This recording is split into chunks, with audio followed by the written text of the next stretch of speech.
ইয়া আল্লাহ, মাথায় নষ্ট।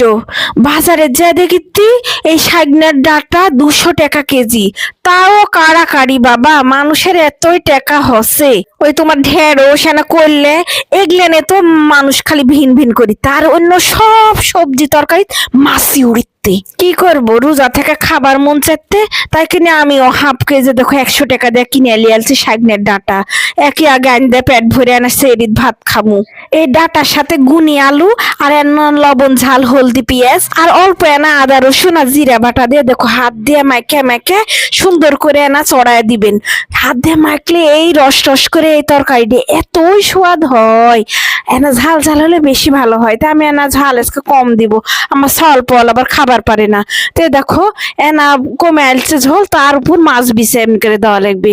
মাছ যে কোনো মাছ দিলে হবে, তো ছোট মাছ দিয়ে আর আনলে বেশি স্বাদ হয়।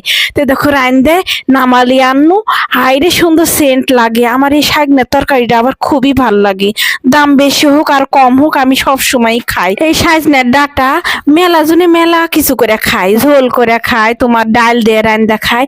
তা আমার বেস্ট রেসিপি এটা মনে হয় যে রস রস করে ছোট আলু চোচা সহ রানলে এটার মতন স্বাদ আমার কোনোটা লাগে না। তো যাই হোক, এমনি করে একবার রান্দা রোজার মধ্যে খাইয়া দেখো, তো খুবই স্বাদ, মাছ গুস্ত ফেল। তো ভালো থাকো, আল্লাহ হাফিজ।